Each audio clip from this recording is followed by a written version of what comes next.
DeSoto and the DeSoto Plymouth dealers from coast to coast present Groucho Marx in You Bet Your Life. And now, here he is, the one, the only...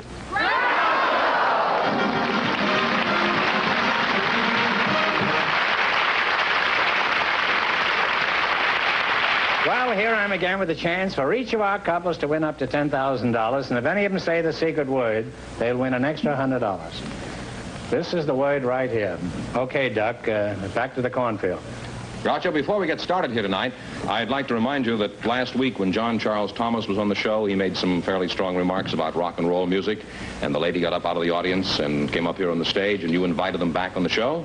Well, they're going to be here tonight. I'm just telling you that before we get started. And the secret word is... It's still grass. Grass. Yeah. Still grass. That's the best kind, huh? Groucho, we have something unusual for you right now. We have two special guests. The first is Mr. Val Christensen, who will tell you about himself a little later on. His partner is Miss Kathy Gabriel. And I thought it might be interesting for you and our audience if I invited her to appear here in her working clothes. Mr. Christensen and Miss Gabriel, would you come in, please? Meet Groucho Marx.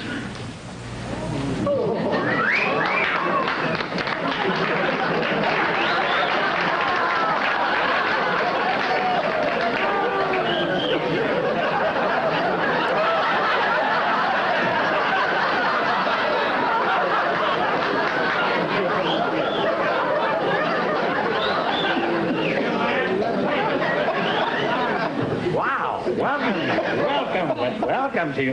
Beat it, George, will you? Honestly, I'm just trying to fix the microphone. You too, everybody out!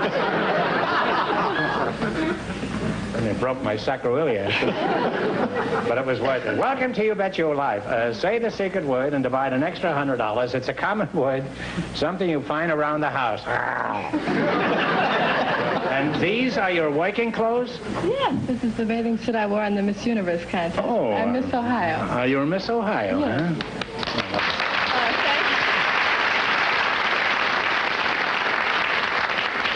You say you're Miss Ohio? Yes. Well, if you keep wearing that outfit on these cold nights, it's going to get a little chilly around Cincinnati. Kathy, you just stand there for a minute. I have certain moral obligations to your partner. My obligations to your partner, I predict, will be discharged in about 2 seconds. I would think so. You're Val Christensen? Yes, I am. Well, that's enough out of you. Now, how did you get here, Mr. Christensen? I just walked in with Miss Gabriel. You just walked in with her? That's right. So what? It's who walks out with her that counts. No wonder I would be surprised. I do too. Val, you have a slight accent. Where are you from originally? Kalundborg, Denmark. Where? I was born in Kalundborg, Denmark. Kalundborg? 52 miles from Copenhagen. Oh. Well, Denmark is a wonderful country. It's one of the most progressive countries in Europe. They're getting a lot of American tourists here, aren't they? Yes, sure are. And it's getting to be one of your biggest industry, and you sure need your money over there. You're the greedy type, aren't you? Well, what do you do there in Denmark? Well, I'm mayor of Cheyenne, Wyoming now.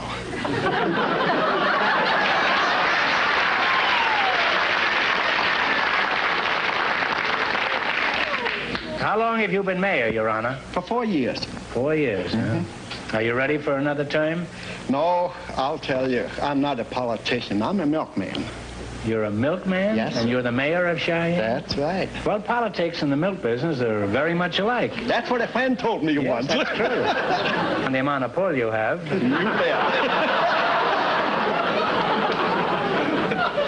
Did you ever hear of a cow that just gives buttermilk? We used to have them, but we don't anymore. Yes, but we have one. You know, what else can a cow give buttermilk? That doesn't send her back to Denmark, nothing will. She may go with him, too. She probably will. Yeah. Well, since you're the mayor of Cheyenne, I guess we owe you 10 seconds to brag about your town. Go ahead. Tell us what's so hot about Cheyenne. I'll tell you, we have your finest grass in Cheyenne. Our parks are beautiful. Wait a minute.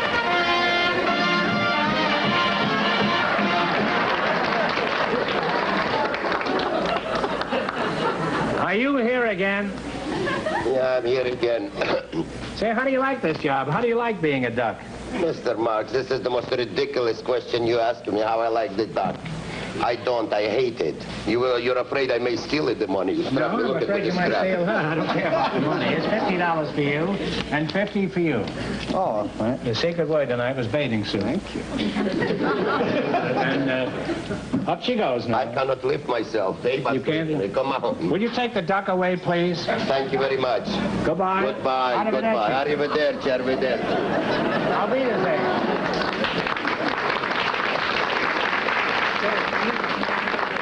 It seemed to me like you took up a lot of that 15 seconds I was going to have to sell you on Cheyenne. Oh, yes. Well, tell us about Cheyenne. I'll tell you, it's the finest city in the United States. In what way? Oh, in every way. Beautiful parks, fine people living there. Yeah. We have the best hunting and fishing of any state. Best hunting and fishing? Fishing, that's right. We hunt elk, deer, antelope, and bear. You hunt bear, you say? You hear that, Kathy? You can hunt bear in Cheyenne. And Kathy, you haven't got far to go. Now, how does it feel to be standing next to a mayor, Kathy? I guess you haven't been around many politicians, have you?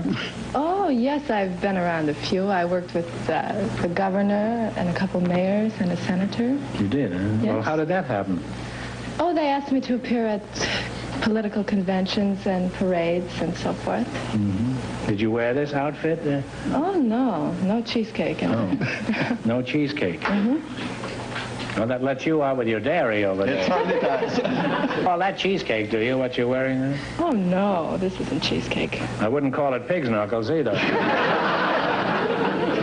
Well, you're a charming couple, and as you walk down the pathway of life, hand in hand, I wish you every happiness. It doesn't quite fit, Mayor, but... No, it's still a good line. No, I had it left over from a young married couple last week. And we don't waste anything up here. It's like the Swift Packing Company. Mm-hmm. All right, well, let's play You Bet Your Life. Now, you keep your eyes right here. All right, now, these are all well-known sayings. I'll give you part of the saying, and you give me the rest. If you miss 2 in a row, you're out. If you get 4 in a row right, you win $1,000. Are you ready? And before you answer, talk it over. Mm-hmm. Nothing is certain in this world. Except death and taxes. Except death and Death and taxes. taxis, that's right, yes. You have one right. Taxes. Are you ready? Still water. Runs deep. Oh, Runs deep. Handsome is... As handsome does. You have 3 right now. Get the next one right, and you'll have your $1,000. What can't be cured... Must be endured. By cracky, you've won the money, eh? 4 in a row.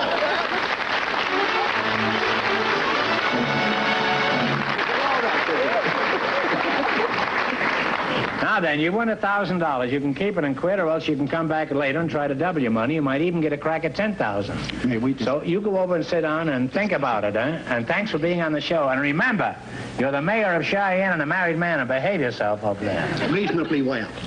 Okay, reasonably well. Yes. And you? Goodbye, sir.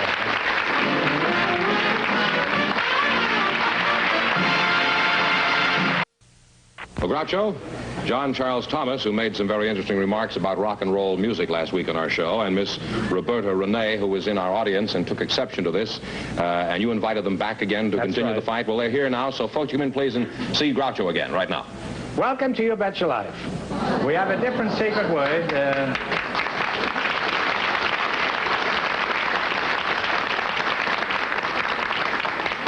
Welcome to You Bet Your Life. We have a different secret word than we had when you were here last.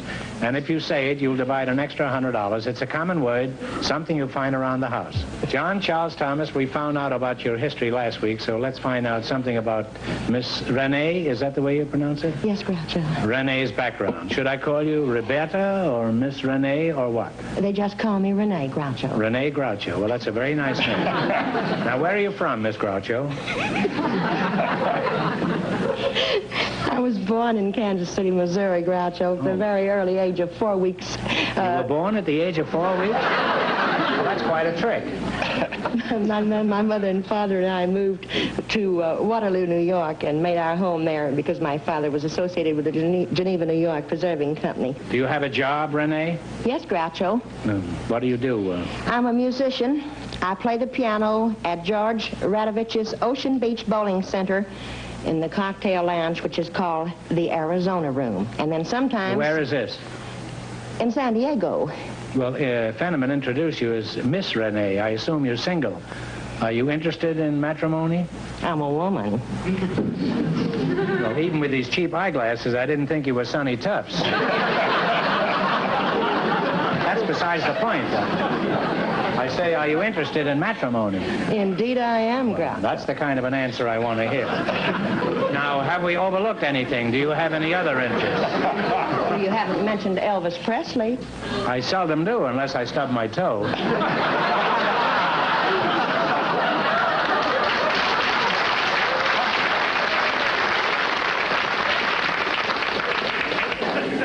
What is your connection with Mr. Presley? Groucho, I'm the president of the San Diego Elvis Presley Fan Club and the honorary president over 100 Southern California chapters of Elvis Presley fan clubs. Well, that's quite impressive. Aren't you impressed by that, Mr. Thomas? Very much.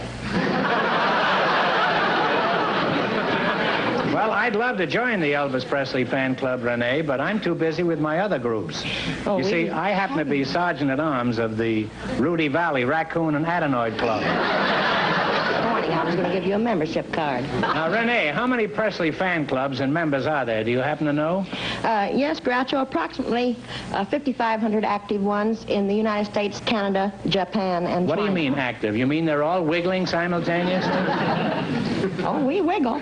Does he have any fans in foreign countries?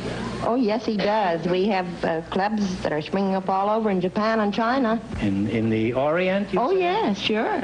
You say rock and roll has spread to Japan and Very China? definitely, certainly. Well, that'll teach him to send us the Asiatic flu.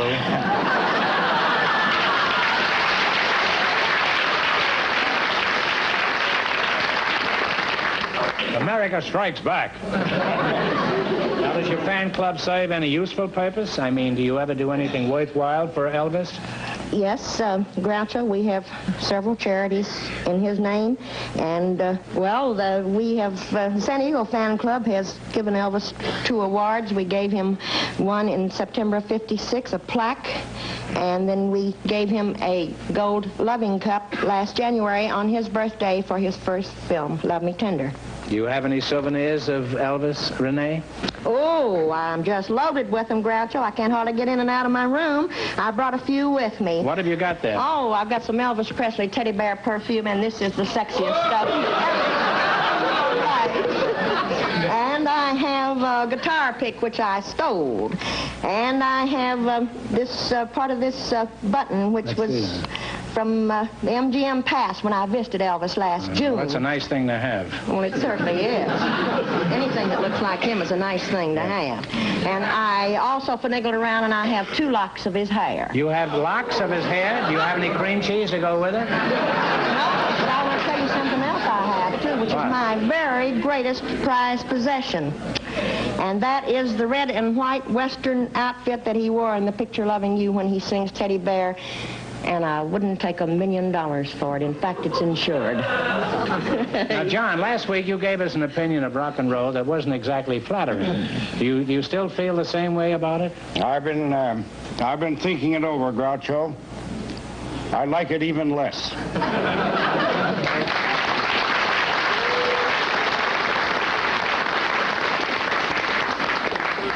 Well, give us your side of the story. What's good about rock and roll music? Well, Groucho, the way I feel about rock and roll, I think it dates clear back to very early New Orleans, Dixieland, jazz, pop, bop, right on up through rock and roll, and I certainly think that rock and roll is a combination of folk song.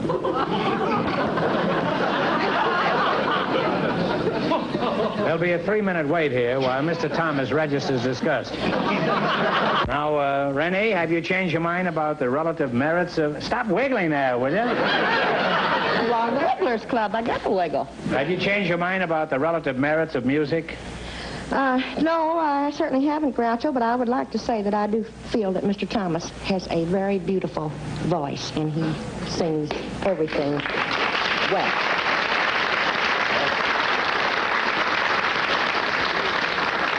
Well, Renee, if you're thinking of switching your affections from Elvis to John, forget it. If John gave you even one lock of his hair, he'd be out of business. Well, we haven't settled anything by this erudite discussion, but I'm sure rock and roll is here to stay. I only wish that I wasn't. John, last week, you were generous enough to give a serviceman in the audience a chance to make some money in the quiz. Do you want to repeat it this week? I think I'd like to, and I hope he wins a lot of money. Well, I hope he does, too. Is there a serviceman? Before I go, may I just say how very delightful it's been to hear your views on rock and roll. Thank you, Mr. Thomas. I can't tell you, really, I can't tell you how very grand it's been to be here with you. John, we're honored very much for the opportunity of this association. We're honored to have you here. And I wish you would just do me a favor. What's that? Buy one of the records? No. I'll send you one, but I'll pay for it. Okay.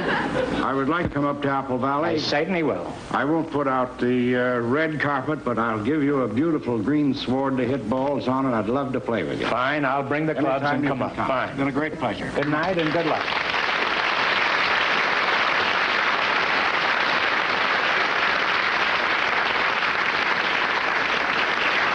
Can we find a serviceman out there who would like to win some money? How do you do? What is your name? Bob Pippin. This is Renee Presley. It's a pleasure. Bob Pippin, huh? And where are you from? Kankakee, Illinois. Kankakee. Now, you have chosen nicknames of famous people, past and present.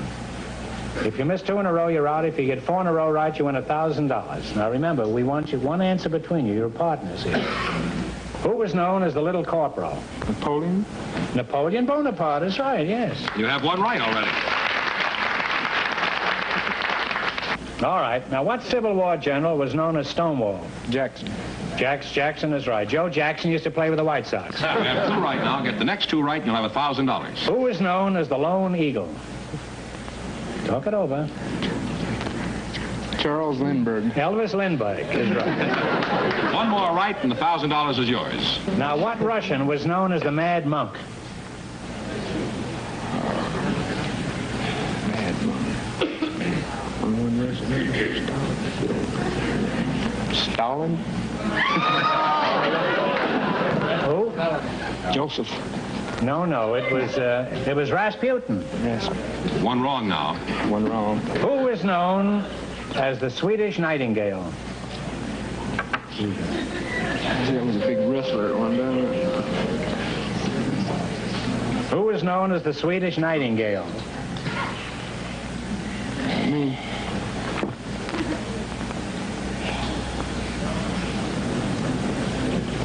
You should have known this. You're a musician. Well, the time is gone. It's Jenny Lind. Oh.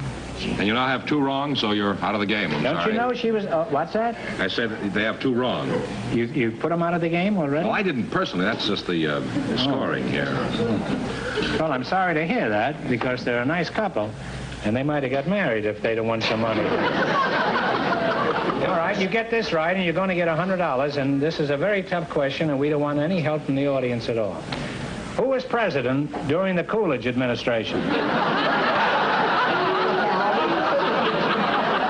Calvin Coolidge is right. I'm sorry you didn't win more money, but thanks anyway for being with us. You bet your life. Thank you, Groucho. And be sure to give my regards to Mr. Coolidge.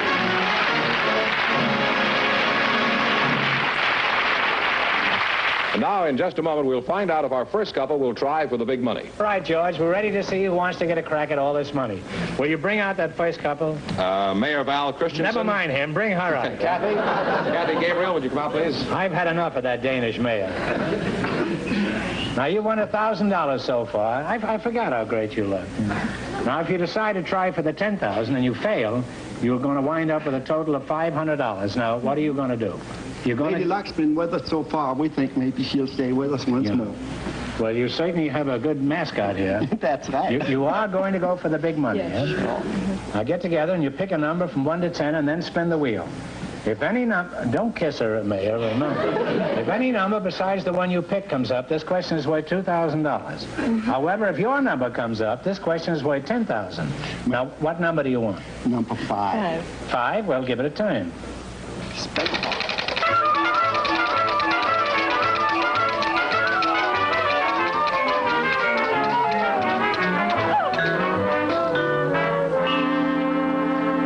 Your number was 5 and it landed on 9, so this question is worth $2,000. Andersonville was the Pulitzer Prize winning novel for 1956. For $2,000, who wrote Andersonville? Talk it over.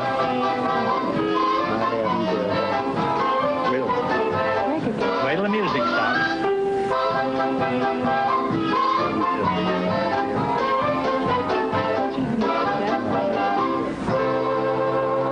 All right, you have an answer? Lady Luck played us third.